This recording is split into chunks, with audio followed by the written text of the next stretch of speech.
The young and the restless spoilers shock. Under the cover of late afternoon light, Phyllis moved with deliberate calm through the corridors of Newman Enterprises, her heart pounding with equal measures of excitement and dread. Only days ago, she had filched Billy's phone, an impulsive act born of desperation and cunning, and in that forbidden registry of contacts she discovered the number of Aristotle Dumas, the very architect of the scheme that threatened Victor's empire. It was a moment of high stakes. Billy had never shared this secret with anyone, bound by an unspoken code that only he could communicate with Dumas. But now, wielding that stolen device, Phyllis saw not merely a chance for leverage, but an opportunity to cement her loyalty to Victor in ways he could never anticipate. With sweaty fingers, she drafted a text message so risky it might have fried a lesser nerve. To her astonishment and triumph, Dumas replied within minutes. They would meet. Secretly, urgently, somewhere untraceable. Phyllis's pulse thrummed as she read his curt acknowledgement. The game was afoot. Thrilled by her coup, she raced to Victor's office, every step a calculated risk. She would not walk through those doors lightly. If Victor sensed uncertainty, he might turn on her.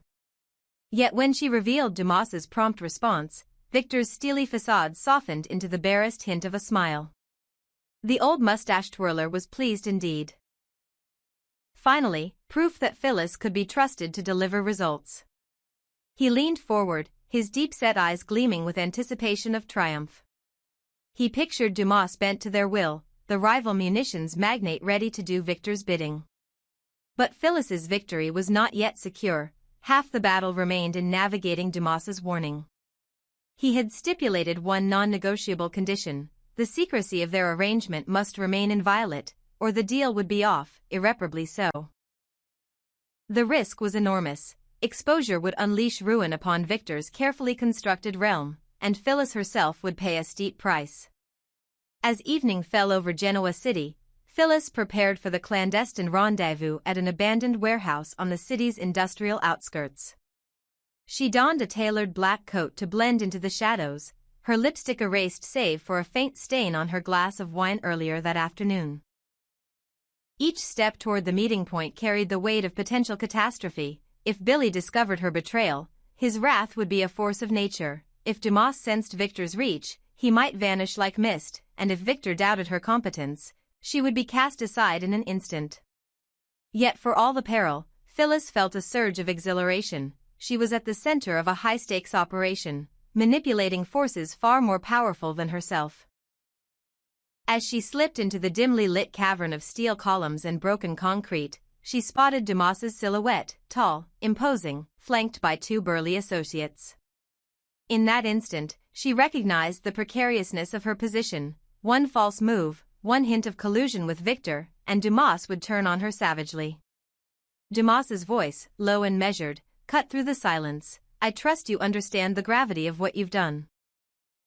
Phyllis swallowed her fear and nodded, masking the tremor in her voice. I know the risks, she said, and I'm here to offer you something far greater than silence. She produced a flash drive, Victor's most sensitive files on his planned expansion into Eastern Europe, encrypted documents Dumas had long coveted.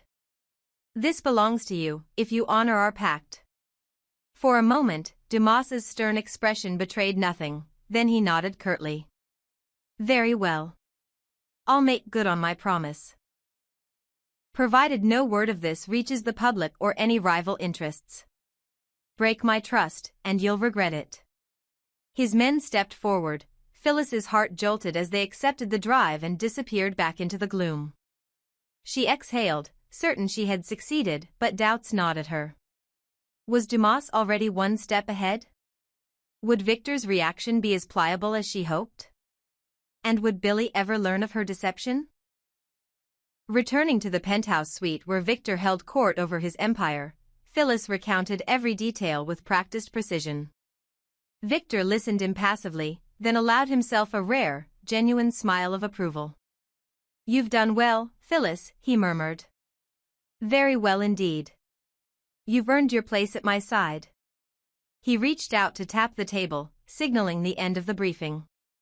But in his mind, a single question lingered: could Dumas truly be trusted to carry out his end? And more urgently, had Phyllis given away too much in her eagerness to prove herself? That night, Victor lay awake in his expansive bed, staring at the ceiling as he ran through every contingency. If Dumas betrayed him, the fallout would be catastrophic. Stock prices would plummet, rival families would pounce, and Victor's hard-won dominion would splinter. Worse still, Phyllis stood to become collateral damage, a pawn in a game far more ruthless than either of them anticipated. Meanwhile, Billy discovered his phone missing. Panic roiled through him when he realized the last message in his thread with Dumas had vanished. He confronted Phyllis, whose composed exterior could not completely hide the quiver in her eyes. "Where's my phone, Phyllis?" he demanded. She hesitated, the unspoken truth choking her lips. In that moment, fate hung in the balance. If she confessed, Billy's trust would shatter and Dumas's silence might evaporate. If she lied, she risked driving Billy into the arms of Victor's enemies, or fueling a vendetta that would spiral into violence. She forced a wry smile. I lost it," she murmured. "But I have good news." Billy's eyes narrowed, suspicion warping his features. "What news?" Phyllis inhaled, steeling herself. Dumas responded. "He wants to meet." A flicker of shock passed across Billy's face. "You're playing a dangerous game, Phyllis." His words were a verdict. And yet, beneath his anger, lay the seeds of a revelation that could upend everything. Phyllis realized, with a jolt, that her trap might soon become her tomb. Under the muted glow of the early evening sky, Phyllis rounded the corner of the Newman Enterprises lobby just as Victor was slipping out through the side exit. He moved with his customary purposeful stride, one hand tucked into his coat pocket, the other clutching the remains of an espresso. Phyllis, her pulse quickening, caught up to him just as he reached the glass doors. "Victor," she said, voice steady though her heart fluttered beneath her tailored blazer. He paused, regard cool but not unkind, and set down his cup on a marble pedestal. "Phyllis. You look animated." She offered a small, conspiratorial smile. "Actually, I was hoping you'd join me for a drink. There's something I need to run by you, something big." Intrigued by the promise in her tone, Victor followed her through the lobby toward the elevator banks. Every step she took felt charged, weighted by the knowledge that what she was about to propose could shift alliances and tip balances in Genoa City's most dangerous power games. Once ensconced in the private conference room on the top floor, its panoramic windows overlooking the glittering city lights, Phyllis closed the door with a soft click and set her bag on the table. Victor watched her, fingers interlaced, as she drew in a breath and began. "I've made contact with Aristotle Dumas." At those two words, Victor's posture stiffened. Years of cutthroat boardroom battles had taught him never to show surprise, but his eyes flickered. Phyllis pressed on. "I stumbled upon his number on Billy's phone," she admitted, watching for any sign of outrage. He replied. "He wants to meet, secretly, of course, away from prying eyes." She saw Victor's jaw flex. "And you're telling me this because," his voice was calm, but a storm roiled beneath. Phyllis leaned forward. "Because this is the chance we've been waiting for, to bring Dumas into our fold, to use his resources against our enemies. He warned me, though, if this arrangement is leaked to anyone, he'll walk away and destroy everything." She let that threat hang in the air. Victor stood, walked to the window, and gazed at the horizon where dusk yielded to night. After a moment that felt like an eternity, he spoke. "Set up the meeting. Discreetly. And keep me apprised of every detail." Phyllis allowed herself a small triumph. "Of course, Victor." Yet as she left his office, determination warring with doubt, she wondered if she had unleashed a force she could not control. Meanwhile, across town at Indigo Jazz, the smoky corners of the dimly lit venue offered Lily and Damian a refuge from the high-stakes dramas unfolding elsewhere. Lily had invited Damian here under the guise of celebrating his recent successes, but the truth was far more complex. Damian sat at a small round table, nursing a tumbler of scotch, while on stage, a sultry saxophonist coaxed bluesy notes through the haze. Lily approached, her voice soft enough to be drowned out by the music. "Thank you for coming, Damian." He looked up, curiosity mingling with wariness. She slid into the seat opposite him. "I wanted us to talk about your future at Winters." Damian raised an eyebrow, skeptical. "We talked about this already." "I'm on the fence." Lily hesitated, choosing her words with care. "I've spoken with Nate and Devon. They're excited about your talent, your connections, what you could bring to the company." He folded his arms. "That's flattering, but I'm not sure why you're so invested." A flicker of resolve passed through Lily's eyes. "Because I want you there, Damian. And because I need you to help me with Dumas." His scotch paused halfway to his lips. "Dumas?" He set the glass down, the ice clicking. "You mean Aristotle Dumas? The one whose every move is cloaked in shadow?" She nodded. "He's the key to everything. He won't talk to me if you stay where you are. But if you come on board at Winters, you can approach him as our ally. Act as if you're working for him. Gather intel, be our double agent." Damian studied her in silence, the low notes of the bass guitar throbbing through the floor. "So you want me to betray Dumas by pretending loyalty to him, while really serving your family?" Lily's hands clasped together, earnest. "Exactly. And in return, you'll have Nate's backing, Devon's support, and a seat at the table where real power lies." He offered a thin, rueful smile. "You're asking me to insert a dragon right into the heart of Dumas's lair. If he figures it out," his voice trailed off, but the implication was clear. Lily leaned forward, voice earnest. "I know it's dangerous, but who better than you to handle the heat? You've always thrived under pressure." Damian returned her gaze, a mixture of respect and incredulity in his eyes. "You're asking me to risk my neck for Winters, and for you." She nodded. "Because I believe you'll change the game for all of us." He chewed on his lower lip, contemplating the offer that had the potential to elevate him beyond anything he'd imagined, or destroy him entirely. Back at the warehouse on Genoa City's industrial edge, Phyllis prepared for her clandestine rendezvous with Dumas's emissaries. Clad in a fitted black coat that masked her identity, she clutched a slim package containing encrypted files Victor believed would seal their alliance.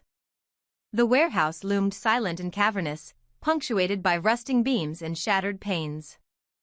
As the clock ticked past 8, a sleek black SUV rolled to a stop at the far end. Two burly men stepped out, flanking a tall figure whose bearing was as imposing as his reputation. Phyllis's heart hammered, but she forced a steady breath. Dumas stepped forward, dark eyes assessing. "Miss Summers," he greeted, voice low, edged with authority. Phyllis inclined her head. "Mr. Dumas. Thank you for agreeing to this." She extended the package.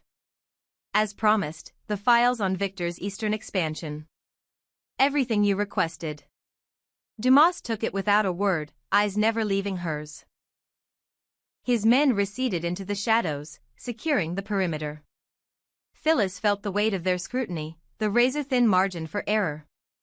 "You understand the terms," he said finally. "No leaks. No betrayals. Or this never happened." She nodded, swallowing the lump in her throat. "I understand." For a heartbeat their silence stretched taut. Then, as Dumas's men signaled that it was time to leave, he offered her a curt nod and vanished into the night. Phyllis exhaled, her victory bittersweet. A triumph fraught with new dangers. Victor waited at the penthouse suite when Phyllis returned, his silhouette framed by the city lights beyond the expansive windows. She delivered her report in measured tones. Dumas accepted the files, he agreed to the pact. Victor's expression remained inscrutable as he absorbed every word. "Excellent work," he finally said, voice low but approving. He placed a hand on her shoulder, an unusual gesture of trust. "You've proven yourself indispensable." Phyllis felt a thrill at his praise, tempered by the knowledge that in Victor's world, loyalty was a currency more fragile than gold. As she left his presence, the evening air felt charged with possibility and peril. Meanwhile, at Indigo Jazz, Damian's decision hung in the balance. Lily watched him collect his glass, swirling the amber liquid as he spoke once more. "All right," he said at last, voice resolute. "I'll do it, on one condition." Lily leaned in. "Name it." Damian's gaze hardened. "If I play this game, I'm not just your pawn. I want assurances, protection, a contract locked in blood and notarized by Winters's best lawyers. And I want you to stand by me if Dumas's wrath comes calling." Relief and apprehension washed over Lily in equal measure. "You have my word, and the full weight of my family's support." He nodded slowly, then rose. "Then let's see where this dangerous path leads." As he disappeared into the smoky haze of the club, Lily felt both fear and exhilaration. The gambit they had set in motion could topple empires, or bury them both under the rubble of ambition. In the days that followed, Genoa City buzzed with whispered rumors. Phyllis moved like a phantom through Victor's world, orchestrating meetings and transmitting coded messages with the precision of a seasoned operative. Damian, now installed at Winters, navigated boardroom politics by day and clandestine signals to Lily by night, walking a knife's edge that threatened to sever him at any misstep. And at the epicenter of it all, Dumas watched from the shadows, his allegiance as unpredictable as the winds. Each player, Phyllis, Victor, Lily, Damian, held a thread in a web of intrigue spun across the city. One miscalculation could ignite a conflagration that consumed them all. Yet none could resist the lure of power, the promise of victory too seductive to forsake. In Genoa City, alliances shift like sand beneath a storm, and loyalty is the rarest treasure of all. Consequently, each heartbeat echoed with the unspoken question, who would emerge triumphant and who would be left in the ashes of ambition? Under the warm glow of the jazz club's low-hung lanterns, Lily leaned across the small table toward Damian, her eyes steady with conviction. "I trust you," she said softly, and for a moment the music faded into the background. Damian felt that admission like a gamble laid bare. Everything he had built with Nate and the fragile pride he'd nurtured in his mother could be lost with one misstep. Lily seemed to sense his hesitation. "You won't jeopardize what you've built," she assured him, voice unwavering. "And you'd never let your mother down. You're doing this because it's right, because Jackson would be proud." She paused, searching his face. "I know you want to prove yourself, to me, to everyone." Damian drew in a breath, the scent of aged oak barrels and lingering cigarette smoke filling his senses. "I'll own that," he promised, and under that small admission was the weight of his own ambition, tempered by loyalty. Their conversation shifted then, from uncertainties to the matter at hand. Lily asked, drawing her hand from where it had rested lightly on the mahogany tabletop, "Will you agree to be our double agent?" The words hung like a challenge in the air, and Damian met them head-on. He extended his hand, strong, unshakable. "Consider me yours," he said, sealing their pact in the most ancient of rituals. Their palms met, the click of crystal on crystal echoing as Lily raised her flute of Prosecco in celebration. "To Neil," she toasted, and Damian smiled, lifting his glass. "Neil is my favorite," he said, watching the bubbles rise like tiny promises. Plans crystallized in the afterglow of their toast. They would convene with Nate and Devon at Winter's headquarters tomorrow, laying out every detail so their operation could unfold with precision. Lily's expression grew serious. "We need to be transparent with them, explain why you're doing this," she said. Damian nodded. He recognized the unspoken risk in confiding the truth. That both Nate and Devon might balk at the idea of their brother-in-law playing both sides. Still, Lily insisted, they need to understand it's for the right reasons. He ran a hand through his hair, the hum of the club swelling around them. "I'll make it clear," he promised, envisioning the difficult conversation ahead. As the final notes of the saxophone faded into applause, Lily and Damian rose, the evening's warmth giving way to a crisp breeze outside. Walking side by side down the narrow alley behind the club, they moved in companionable silence, each lost in thought about the precarious game they'd set in motion. Damian's footsteps echoed on the cobblestones as he considered Lily's faith in him, an ember of purpose flaring against the encroaching shadows. Lily glanced at him, her hand brushing lightly against his arm.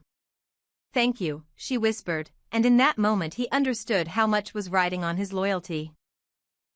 The next morning promised its own perils, a meeting with Nate and Devon that would test every thread of trust they'd woven. But for now, as dawn crept over Genoa City's skyline, Lily and Damian allowed themselves a final moment of solidarity. The mission ahead would demand cunning, courage, and above all, an unwavering allegiance, one that might yet redefine their bonds, shape their futures, and determine who emerged victorious from the tangled web of power they had dared to spin.